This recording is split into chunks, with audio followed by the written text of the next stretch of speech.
నమస్తే బీఆర్కే భక్తి ఛానల్కి స్వాగతం. నేను పద్మ. ఈరోజు మనతో పాటు స్టూడియోలో ఉన్నారు దివ్య విశ్వశక్తి పరివార ప్రచారకులు శ్రీ శ్రీ స్వామి ఓం స్వరూపీజీ గురువు గారు. ప్రస్తుతం మనతో పాటు ఉన్నారు. వారిని అడిగి మనకున్న సందేహాలన్నింటిలో కూడా నివృత్తి చేసుకునే ప్రయత్నం అయితే చేద్దాం. నమస్కారం గురుగారు. దివ్య శక్తి స్వరూపులందరికీ కూడాను దివ్య అనుగ్రహ ప్రాప్తిరస్తు. గురువుగారు, పోలాల అమావాస్య అంటూ ఉంటారు. అసలు విశిష్టత ఏంటి? ఆ రోజు ఏం చేస్తే మంచిది? పోలాల అమావాస్య చాలా విశేషమైనటువంటిది, పురాతనమైనటువంటిది. ఇది అంతా కూడాను ఒకప్పుడు ట్రైబల్స్ అనే పదం వాడచ్చేమో. ఆ పూర్వం పల్లెలుగా కొండ ప్రాంతాల్లో రకరకాల పట్టణాలంటే ఇప్పుడు సిటీస్ అంటాం, అప్పట్లో పట్టణాల పురములు అనేవాళ్ళు పట్టణాలని. ఆ పురములు ఆ టైంలో ఏమిటంటే అందరికీ మంచి జరగడం కోసం, ఒక చక్కటి పంటలు పండడం కోసం, ఊర్లని కాపాడడం కోసం పొలిమేరలో ఒక తల్లి, నాంచారమ్మ, పోలేరమ్మ, పోచమ్మ, ఇంకా ఇలాంటి పెద్దమ్మ, ఇక ఇలాంటి పేర్లు ఎన్నైనా ఉండేవి. వాళ్ళకి ఇష్టమైన కంటిన్యూషన్లో ఉండే పూర్వీకులు చెప్పిన తల్లుల పేర్లు. ఆ విధంగా ఆ ఊరికి గిరిగీచుకొని ఇది మా ఊరు, మేము ఇందులో నివసిస్తాం, ఈ ఊరిని కాపాడే శక్తి ఈ అమ్మకి, ఆ అమ్మకి స్థాపన చేసేసేసి ఊరు అవతల, ఊరు మధ్యలో ఉండేవి కావు, గుర్తుపెట్టుకోండి. స్టార్టింగ్ ఎంట్రన్స్లో అది, మా తర్వాత గుడి, తర్వాత పారే సెలయేరు ఇత్యాదివన్నీ కూడా ఊరు చివరిలో.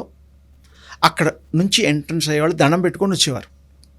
ఈ ఊళ్ళో వాళ్ళు కూడా పండగలు, ఏదన్నా రైతులు మొట్టమొదటి పంట, ఇలాంటివన్నీ కూడా ఆ తల్లికి, మరి ఊరిని కాపాడే తల్లికి, జగత్ ఆదిపరా శక్తి అయినటువంటి ఆ తల్లికి, సర్వ సృష్టి కారకురాలైనటువంటి ఆ అమ్మ మహామహిమాన్వితమైనటువంటిది, శక్తి కలిగినది. కాబట్టి ఆ తల్లికి పూజలు ఏ రూపమైనా, ఏదైనా, పేర్లు ఏవైనా, రూపాలు ఏకము అనేకము.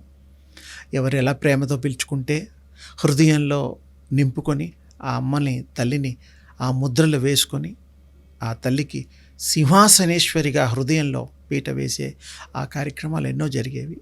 అప్పట్లో ఆ ఊరిని కాపాడడమే కాకుండా పిల్లలు, సంతానం లేని వాళ్ళకి కూడా అమ్మవారికి దండం పెట్టుకొని సంతానేశ్వరి అని కూడా ఒక పదం అనొచ్చు. ఎందుకంటే ఆ దండం పెట్టుకున్నాక పిల్లల్ని మరి కనే తల్లులు, గర్భవతులు కూడా వెళ్ళి దండం పెట్టుకొని మాకు మంచి సంతానాన్ని ఇవ్వు, మా వంశ వృక్షాన్ని మరి ప్రసాదించు, మా ఇల్లును కాపాడు, ఇలవేల్పు తల్లిగా కొలుచుకున్న మరి ఆ అమ్మని కోరుకుంటే ఆ తల్లి అలాగే ఇచ్చేది. సర్వకాల సర్వావస్థల యందు ఆ కుటుంబాన్ని, ఆ ఊరిని శ్రేయస్సు కోరుతూ మరి ఎన్నో పండగలు కూడా అమ్మవారికి చేసేవారు.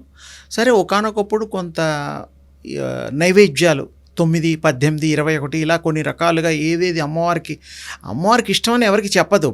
పండిన పంటల్లో ఆ ఊళ్ళో అందుబాటులో ఉండే మరి అమ్మవారికి విశేషంగా పాయసాలు, మరి దద్దోజనాలు, పులిహోరలు, ఇవే కాకుండా ఇంకా వేరే రకమైనటువంటి మరి చాలా ఉన్నాయి.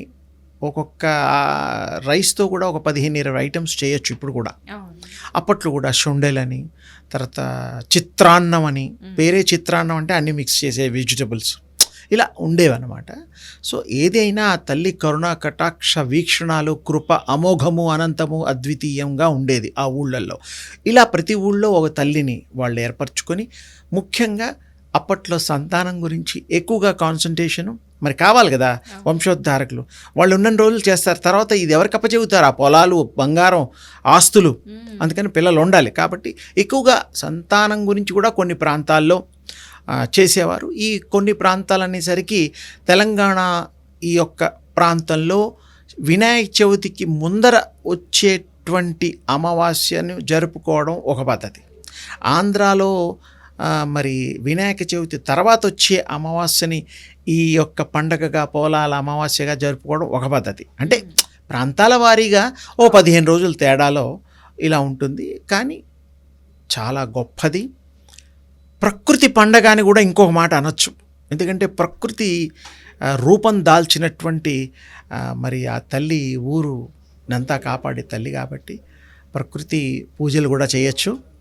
ఆ ప్రకృతి మాత మన ఇలవేల్పులుగా సకల చరాచరమైనటువంటి ఈ యొక్క మరి పృథ్వీ, భూమి, పొడమిని కాపాడే తల్లిగా అశేషంగా, విశేషంగా, అమోఘంగా ఆ అమ్మకి భక్తులు అప్పటి నుంచి ఇప్పటి వరకు ఉన్నారు, ఇక ముందు కూడా ఉంటారు.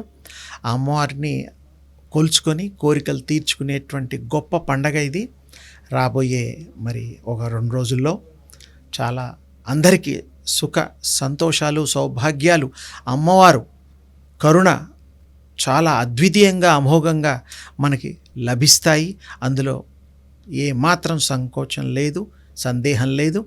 అందరికీ ఆ తల్లి కృప చేయాలని మనస్ఫూర్తిగా కోరుకుంటూ, అందరినీ కూడా ఆ విశ్వ శక్తి మాత కూడా ఆ తల్లే కాబట్టి వారి అనుగ్రహం ప్రత్యేకంగా అందరికీ నిండుగా మెండుగా ఉండాలనేటువంటి శ్రేయస్సు కోరుతూ అందరికీ ఆశీర్షులు. ధన్యవాదాలు గురువుగారు, గొప్పగా వివరించారు.